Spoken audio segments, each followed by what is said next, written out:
Bienvenido, doctor Montoya, bienvenido como siempre abriendo puertas. Muchísimas gracias por la invitación. Nuevamente, gran preocupación para el mundo y para el Perú con la nueva variante. Bueno, esta variante aparece pues en septiembre. Es una de las mutaciones que empezó en Congo, en África, y se ha detectado pues, en Francia, ¿no? Con 46 mutaciones en una universidad, el Instituto Hospitalario Universitario de Marsella. Definitivamente es una tremenda preocupación cuando en estos momentos seguro que en todos los países del mundo estamos viendo y luchando pues con el Omicron, y que caiga pues en el mundo tan pronto como sucedió en Sudáfrica, ¿no? Que después de un par de semanas cayó, ¿no? Pero obviamente la Organización Mundial de la Salud lo ha mencionado, de que esto depende de cada país. El investigador, el epidemiólogo Abdi Mahamud, jefe de la Oficina de Gestión de Incidentes de la Organización Mundial de la Salud, lo menciona, ¿no?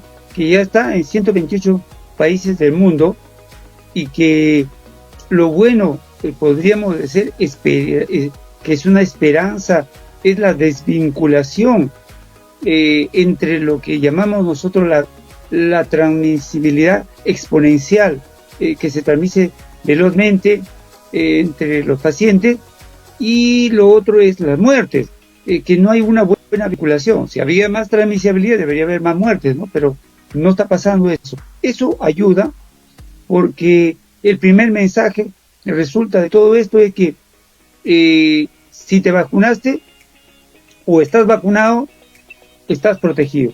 Esa es la idea. Si te vacunaste, estás protegido.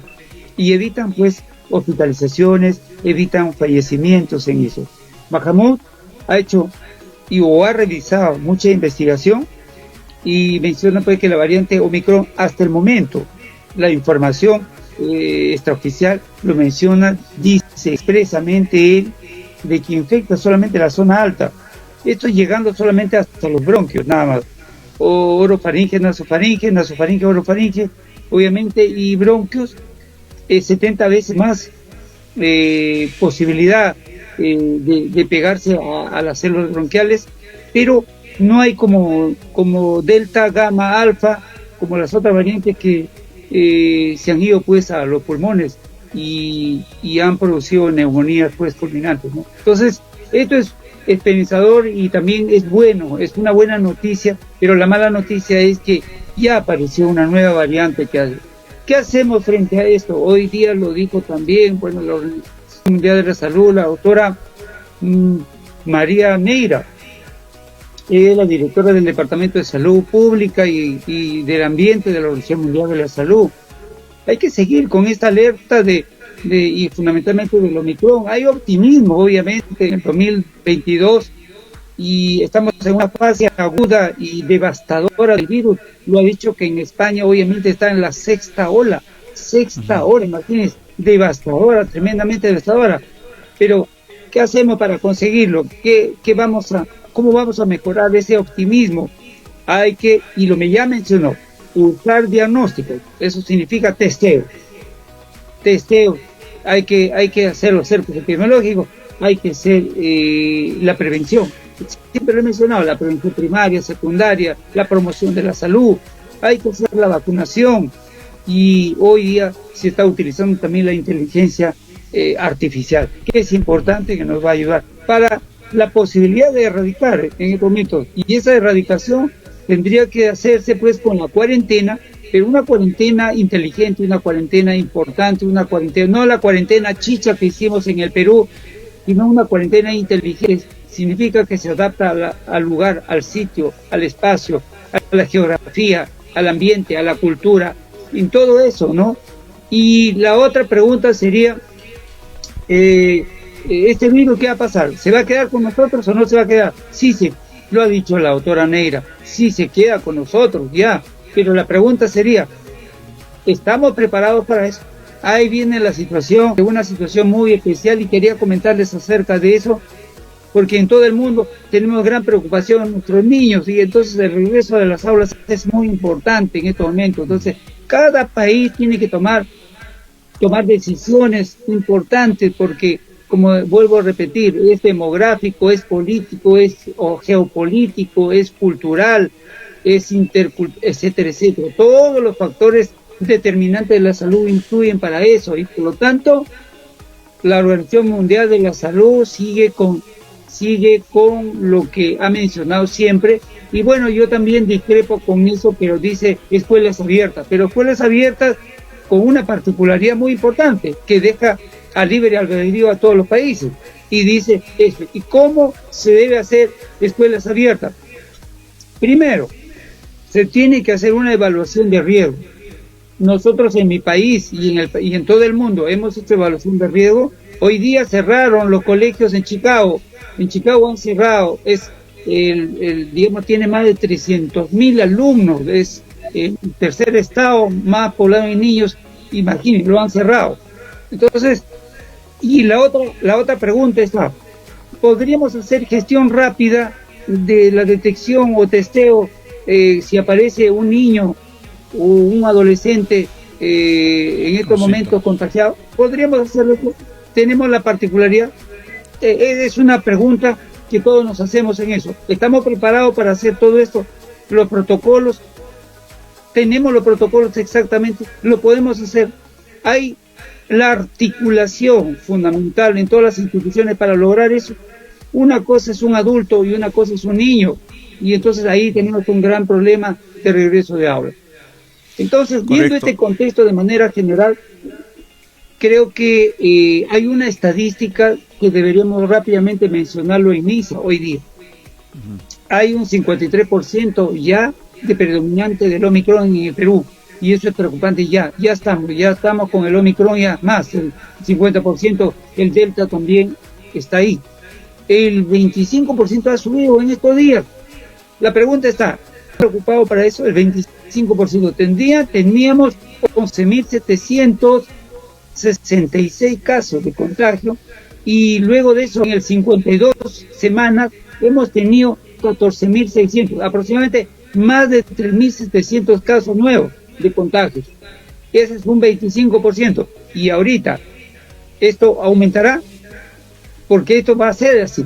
Ya la proyección lo dijo, y eso lo mencioné en una entrevista anterior, cuando dijo el Instituto Métrico de Estados Unidos, de Modelamiento Matemático de Estados Unidos, que en el Perú iba a ser 4 veces más que la segunda ola.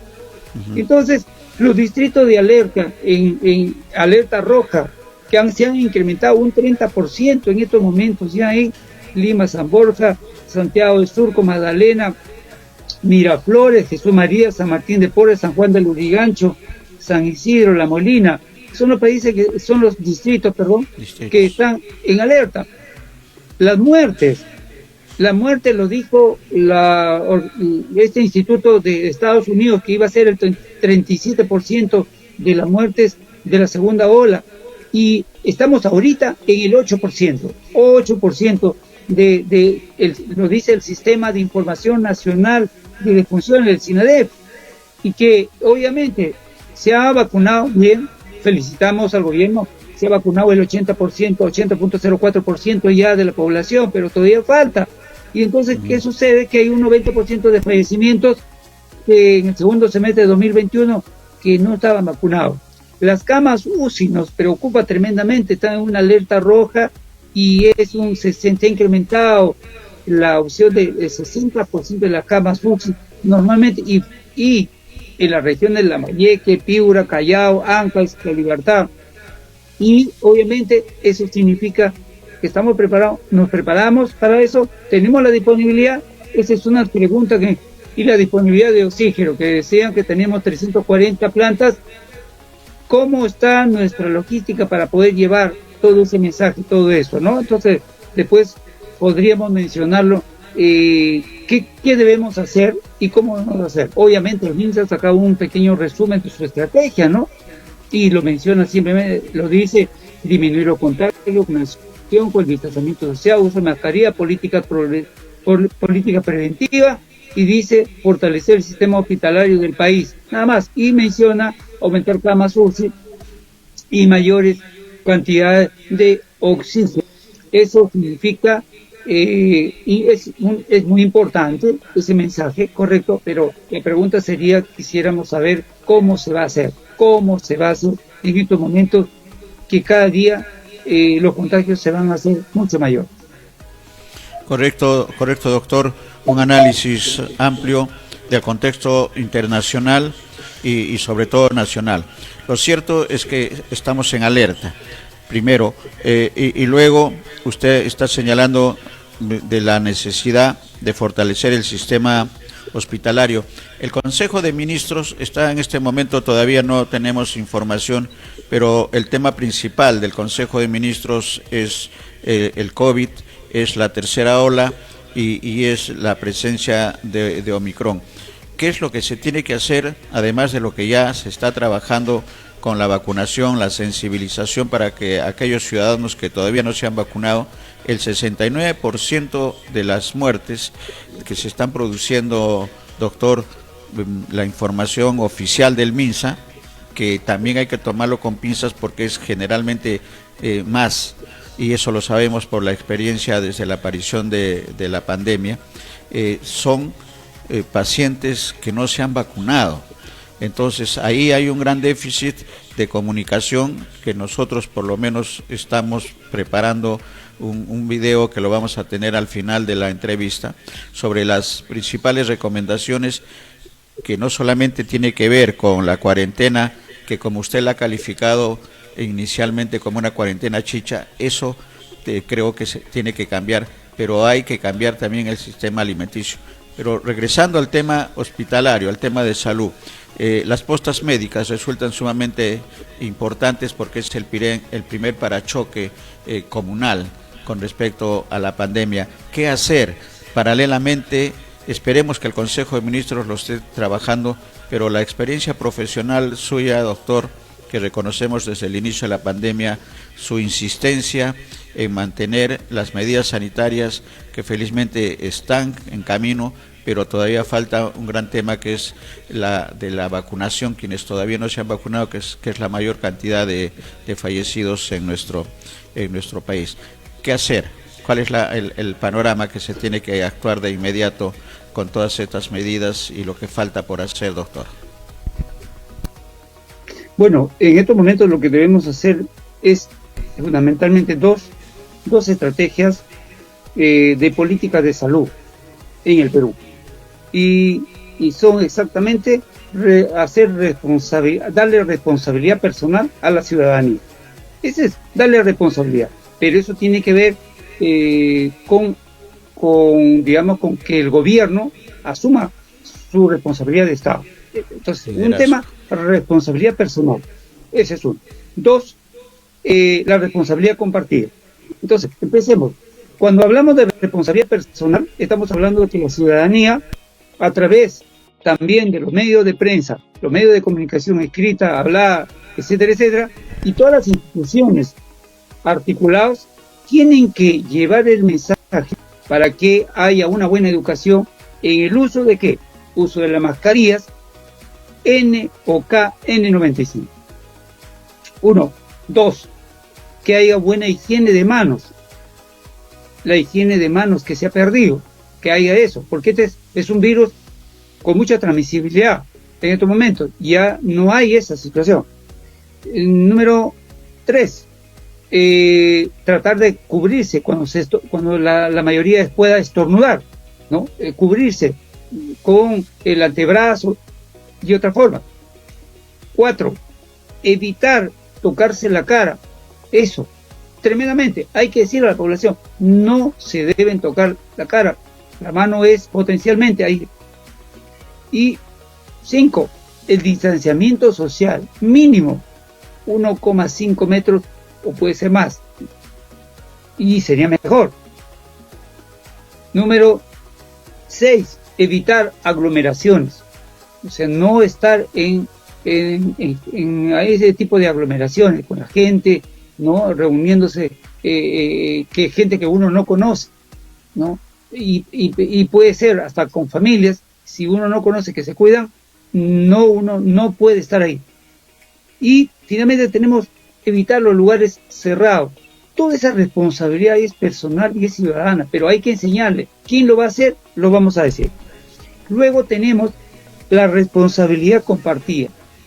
¿Qué debemos hacer ahí? Aquí ya se empezó con lo que es la vacunación, correcto. Hemos logrado el 80.04% y ahorita se ha mencionado que tenemos para la compra de este año aproximadamente 1.300.000 vacunas y obviamente para realizar para el 2022, tenemos para hacer la cuarta dosis. Muy bien, bien, todo eso está bien.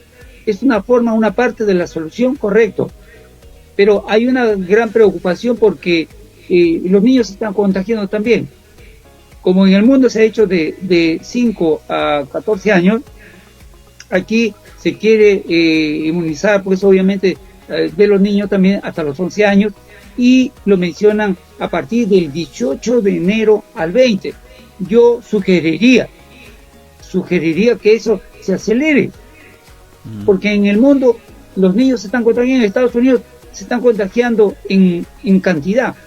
Entonces, yo creo que por ahí hay una sugerencia que se debería acelerar el proceso de vacunación en los niños. Como ven ustedes, la vacunación ayuda, ¿no? Y protege. Claro. El otro tema de esta responsabilidad compartida es con relación a hacer los cercos epidemiológicos. Y los cercos epidemiológicos es una medida sanitaria, es una estrategia epidemiológica sanitaria importantísimo. Pero para eso tendríamos que tener obviamente las pruebas. Lo han dicho también, se ha comprado pruebas moleculares, se ha comprado, pero es insuficiente. Se quiere hacer que en un día 500 pruebas solamente por día, y están tratando de ubicar en diversos lugares en eso, cuando habría otra estrategia, como lo vamos a mencionar. Entonces también en eso sugerencia que debería hacerse más pruebas diarias. ¿Para qué? Para poder cercar. Como ven ustedes, los distritos se están contagiando. Entonces hay un gran problema con relación a los testeos y hacer los cercos epidemiológicos de los distritos, de los gobiernos, con los gobiernos locales se tiene que coordinar, y en las regiones, ¿no? El tercer aspecto importantísimo que se menciona solamente fortalecer el sistema hospitalario. Hay una gran experiencia, o hemos aprendido o no hemos aprendido. Aquí el fortalecimiento es el sistema de salud, pero de todos los niveles, y especialmente el primer nivel de atención. No puede ser hospitalario. El primer nivel de atención significa las postas y centros de salud, que tengan que tener los equipos necesarios, materiales suficientes, porque ahí deberíamos nosotros descentralizar nuestra vacunación, realizar nuestros testeos, nuestras pruebas antigénicas realizadas. Deberíamos hacer nuestra prevención primaria y promocionar esa promoción de la salud que tanto se necesita, se requiere en eso. Proporcionar el oxígeno. Bienvenido, tenemos 40 plantas, correcto, descentralicemos en las postas y centros de salud. Eso es lo más importante. Nosotros tenemos que ver eso, tratar de descentralizar. Por lo tanto, creo que el reforzar el primer nivel de atención nos va a ayudar. ¿Para qué? Para no sobresaturar a nivel hospitalario. Claro. Y paralelamente ahí podemos hacer lo que han dicho, EMISA ha dicho 3.700, más de 3.700 camas UCI se va a implementar. Correcto, que se haga lo que se tenga que hacer. No sé entre cuánto lo harán, cuándo lo harán, no sé, pero la cosa es que está bien, perfecto, hay que hacerlo, correcto. Pero, obviamente, los pacientes que llegan de los centros de salud a la puerta van a ir a hospitalizarse. Entonces necesitamos centros hospitalarios, camas hospitalarias. También se ha visto las camas con cámaras de alto flujo, correcto, muy bien, pero eso es hospitalario, eso es cuando ya tengamos pacientes que lleguen pues de leve a moderado, y de moderado pueden pasar a grave. Nosotros lo que queremos nosotros es que los pacientes asintomáticos, los pacientes leves, esos pacientes que van a ir en masa, entonces tienen que ir a su centro hospitalario cercano y no estar buscando, tocando la puerta de un hospital que nadie les abre, nadie les puede abrir, llorando, suplicando. Eso no puede suceder en un país como el nuestro. Todos tenemos las puertas y centros de salud. Entonces, eso preocupa en estos momentos y siempre lo he mencionado. Con lo que tengamos, trabajemos. Y el personal de salud lo tenemos. Ahí está. ¿Para qué podemos contratar? Entonces, creo que esa participación es muy importante, reforzar el primer nivel de atención. Luego tenemos, Correcto. paralelamente a eso, hay que participar y educar a las organizaciones de base, a los vasos de leche, a los comedores, a las instituciones deportivas, es decir, a todas las instituciones hay que educarlo, hay que capacitarlo, pero ya enseñarlo. ¿Se hizo o no se hizo? Pero si tenemos la oportunidad de hacerlo, también, porque ellos nos van a apoyar en sus comunidades, en sus lugares, en los conos, van a ayudar a educando.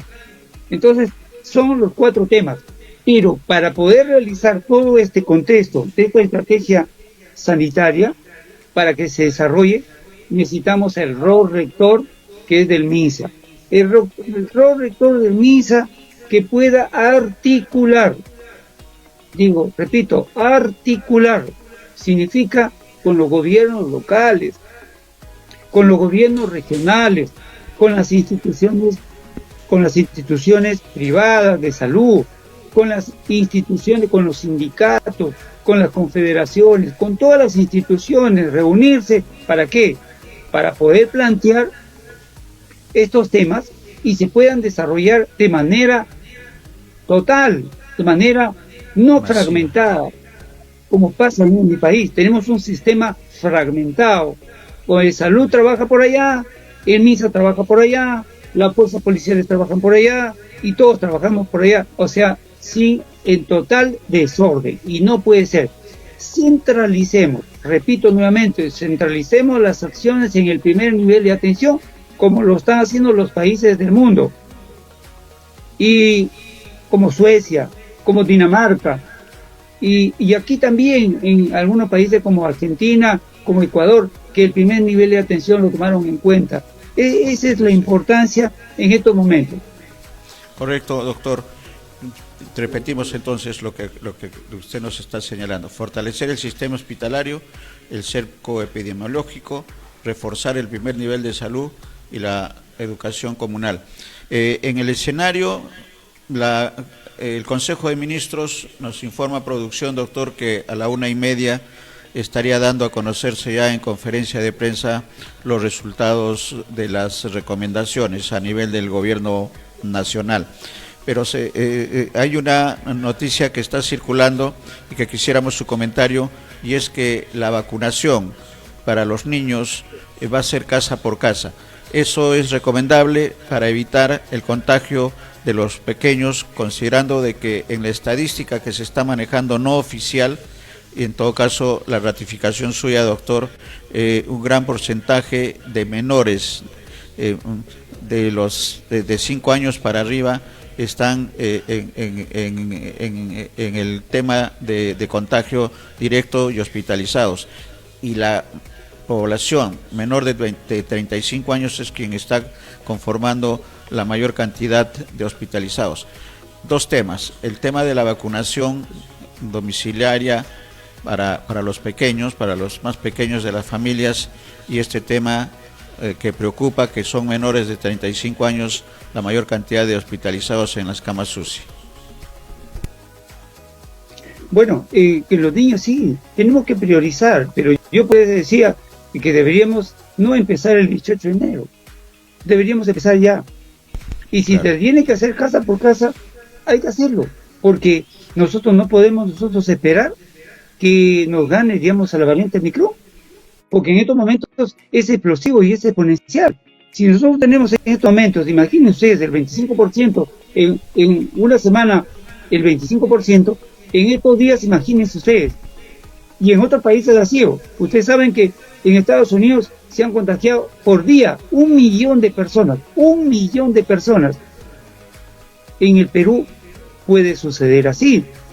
Por lo tanto, los más vulnerables son casi 3.700.000 niños, y yo creo que de 5 a 11 años tenemos que inmediatamente vacunarlos.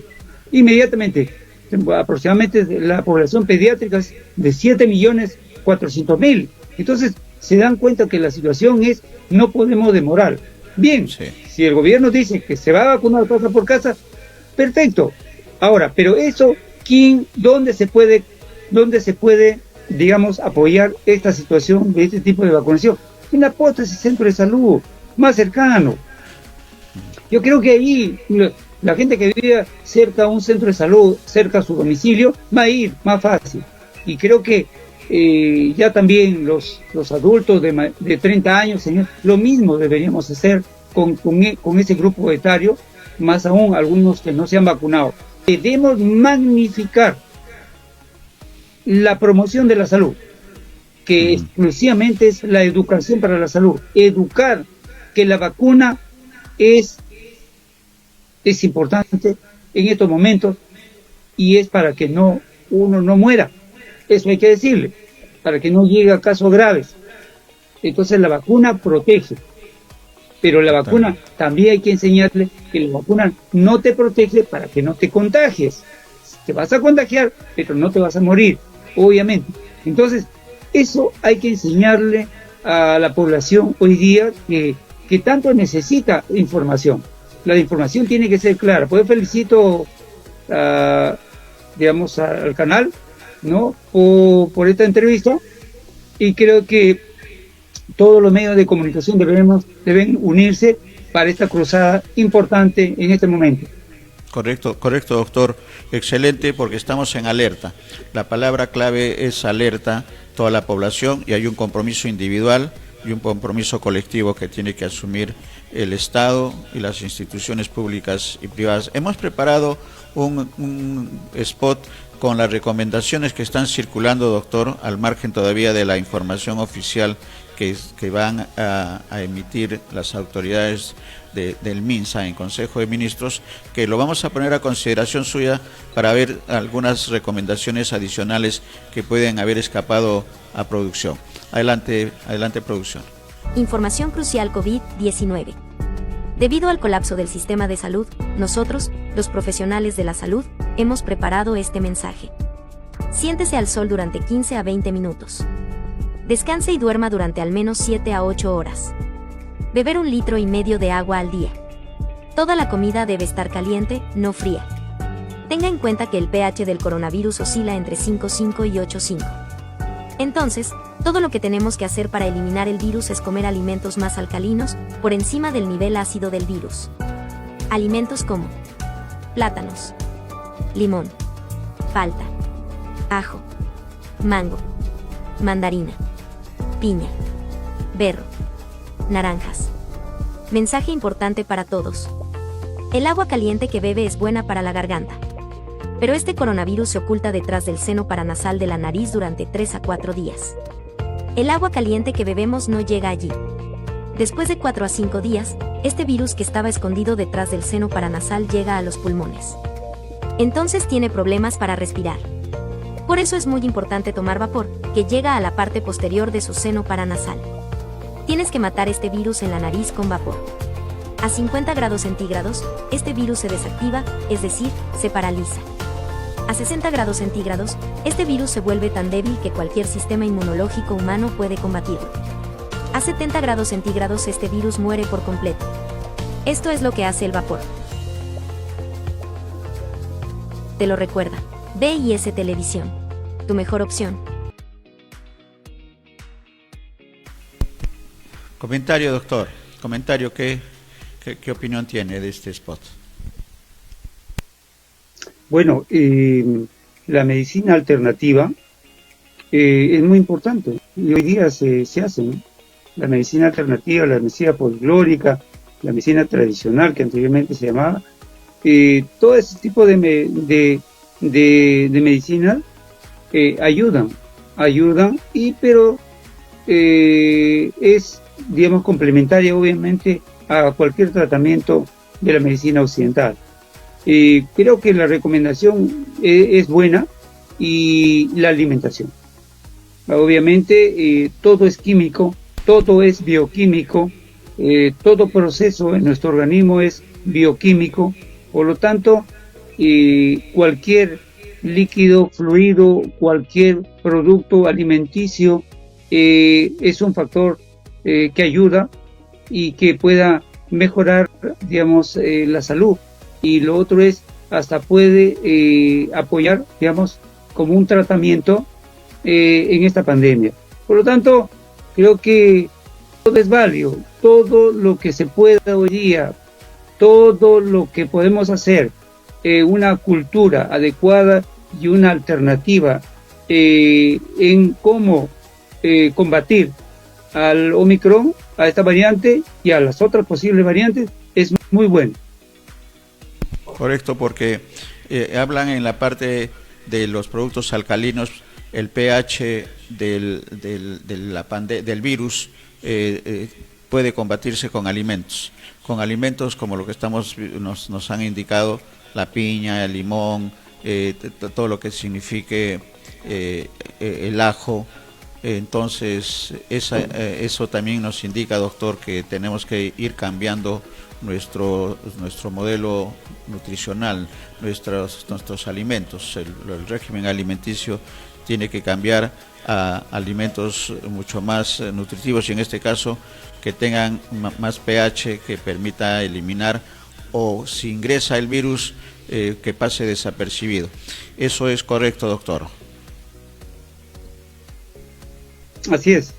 Eso creo que cualquier acción que se produce dentro del organismo tiene que ver pues con el pH, ¿no? El potencial de hidrógeno que tiene que ver, y eso ayuda y suma para mejorar el tratamiento que podemos darle a un paciente infectado, ¿no? Muchas gracias, doctor. La invitación, como siempre en las entrevistas, con el agradecimiento por su tiempo y sus conocimientos, en nombre de nuestros televidentes, doctor Montoya, la invocación final a quienes todavía no se han vacunado, los adultos que piden un derecho a no vacunarse, pero creo que la sociedad también tiene la obligación de exigirles el deber de no exponer a quienes pueden estar expuestos a un contagio. La invocación, doctor. Bueno, los trabajos de investigación nos han dicho que las vacunas protegen, ¿no? Protegen para no hacer casos graves, y eso es muy importante. Segundo, en estos momentos el Consejo de Ministros está reunido, y yo invoco al gobierno y invoco también a todas las autoridades que se tengan que tomar medidas estrictas en esto. ¿Qué significa medidas estrictas? Medidas estrictas de cumplimiento de las medidas usuales sanitarias que he mencionado, las recomendaciones que sea, y de que todas las instituciones, sea públicos y privadas, tengan que protocolizar lo más adecuado posible en este momento de la tercera ola. Eso significa que todos tenemos que hacer cumplir esas medidas sanitarias que gran parte de la población se ha olvidado, y por eso tenemos estos momentos, esos problemas. Las instituciones privadas se olvidaron, y también el Estado también parte se olvidó, porque no está haciendo cumplir. La autoridad que corresponde tenga que hacer cumplir estas medidas sanitarias. No hay eso, y eso se llama control social. El control social de las medidas sanitarias no se está dando en el país. No igual, ejemplo, o los países asiáticos, ¿no? Que ellos sí tienen una cultura peor, nosotros no tenemos esa cultura educacional que nos ayude, digamos, a comprender esta situación, y peor, en un momento tan difícil donde el desempleo es terrible, la economía también es terrible, un 70% de desempleo, de informalidad.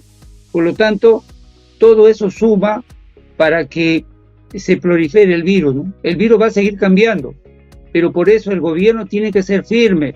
Está bien, reactivemos la economía. No podemos, tratar de tomar medidas estrictas, como por ejemplo, cerrar las playas y no cerrar casinos. Pues no tiene sentido. Los investigadores lo dicen, los especialistas lo dicen. No tiene sentido. ¿De dónde ha salido eso? ¿Cómo puede ser posible un sitio abierto, cierro, y los lugares cerrados lo dejo que funcione? No tiene sentido. Entonces, invoco que se tomen medidas, ¿no?, de las restricciones las más adecuadas posibles y con sustento científico, porque si se va a hacer con un pensamiento diferente, yo creo que no va a ayudar en estos momentos tan difíciles que podemos pasar. La idea es eso. Muchísimas gracias, doctor, por la invitación. Gracias también, el doctor César Montoya, presidente del Comité de Salud Pública del Consejo Regional Lima 3 del Colegio Médico del Perú. Ha dicho una palabra cierta, doctor: sentido común es lo que pedimos a la población y también a las autoridades para actuar lo más rápido posible. Gracias, doctor. Como siempre, gracias en nombre de todos nuestros televidentes.